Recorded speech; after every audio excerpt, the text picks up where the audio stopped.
Il était une fois un cheval, courait à vif allure sur la route. Il semblait que l'homme sur le cheval avait quelque part d'important à aller. Un autre homme qui se tenait le long de la route a crié « Où vas-tu » et l'homme sur le cheval a répondu « Je ne sais pas ». Demandez au cheval.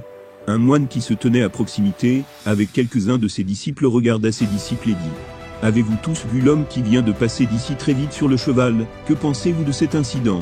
Les disciples ont dit « Maître, le cheval était hors de contrôle, et il amenait le cavalier vers une destination inconnue. » En écoutant cela, le maître a souri et a dit « Mes élèves, ce cheval est un symbole de notre esprit. C'est ainsi que notre esprit est comme un cheval au galop, et nous sommes juste assis dessus sans savoir où il va. Nous n'avons aucun contrôle sur lui et il nous tire constamment dans la direction qu'il veut. Pour la plupart des gens, vivent leur vie comme ça, juste à la merci de leurs habitudes créées par leur esprit.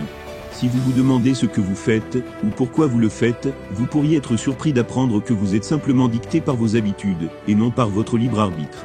Nous sommes en guerre avec notre esprit. Nous luttons sans cesse pour avoir le contrôle dessus même. Si nous fermons les yeux juste une minute, nous voyons un déluge d'images et de pensées dans notre esprit.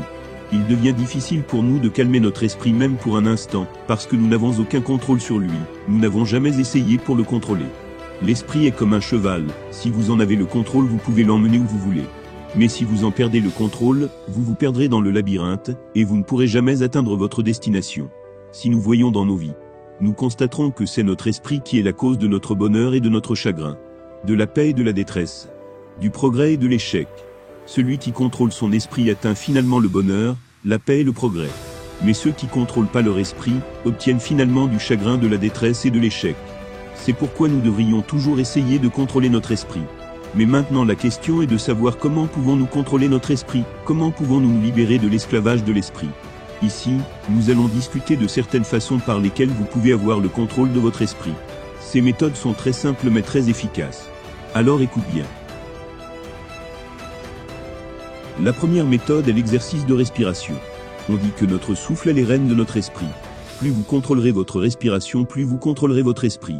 La respiration change continuellement avec vos émotions. Lorsque vous êtes en colère, vous remarquerez peut-être que votre respiration s'accélère de la même manière lorsque vous avez peur ou que vous avez du désir dans votre esprit. Vous pouvez trouver un certain schéma respiratoire dans votre respiration, un moyen simple de calmer votre corps et de contrôler votre émotion et de ralentir et d'approfondir votre respiration. Essayez de respirer lentement par le nez et par la bouche. En faisant cela, vous constaterez qu'après un certain temps, vous pourrez contrôler l'émotion dans votre esprit et vous sentir calme. Si vous pouvez pratiquer des exercices de respiration tous les jours pendant une demi-heure le matin, vous aurez alors un meilleur contrôle sur votre esprit pendant toute la journée et vous vous sentirez joyeux. Deuxième, essayez de vivre sans quelque chose dont vous êtes addictif. Ne vous habituez jamais à quelque chose au point de ne pas pouvoir vous en passer. Par exemple, si vous ne pouvez pas vivre sans votre téléphone portable, passez parfois quelques heures sans votre téléphone portable. Si vous avez l'habitude de trop regarder la télévision, essayez de ne pas regarder la télévision pendant une journée en cas de faiblesse. Si vous mangez trop de la viande, essayez de n'en manger qu'une fois par semaine. Mais en prenant une résolution comme celle-ci, vous pouvez contrôler votre esprit. Troisième contrôle de l'esprit avec l'intelligence. Avant de réaliser le désir qui surgit, dans votre esprit, pensez aux conséquences. Si la conséquence sera mauvaise, expliquez-la à votre esprit et essayez de freiner ce désir. Par exemple, si vous avez envie de fumer des cigarettes ou de boire de l'alcool, pensez immédiatement à ses conséquences. Pensez aux effets nocifs du tabagisme et de l'alcool.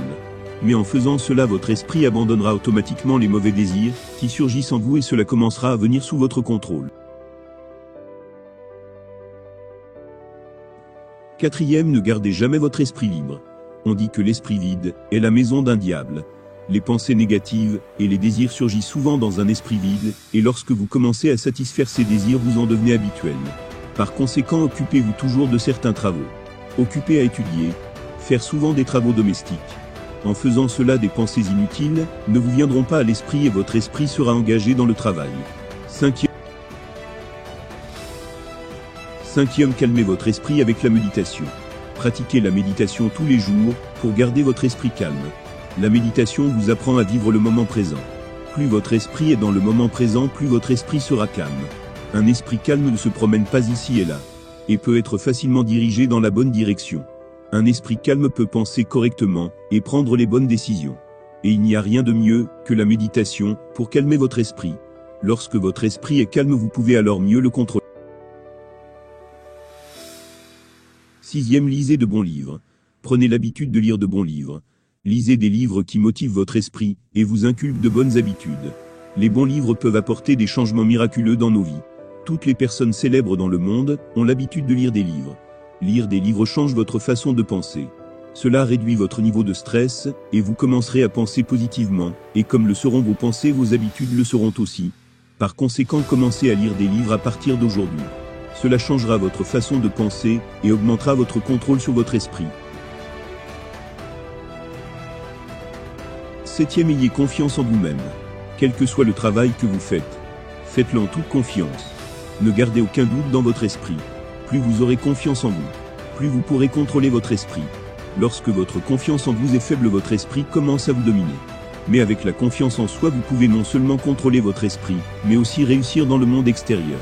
C'est pourquoi vous devez avoir confiance en vous. Cela vous aidera à avoir le contrôle de votre esprit. Donc mes amis, voici quelques-uns des moyens par lesquels vous pouvez contrôler votre esprit et surmonter les mauvaises habitudes.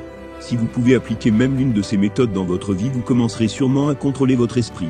Nous devons comprendre qu'il n'est pas seulement nécessaire de contrôler notre esprit, mais aussi qu'il est très essentiel, car si vous avez pris le contrôle de cela, le cheval de votre esprit, alors vous pouvez l'emporter n'importe où et obtenir n'importe quoi dans cette parole.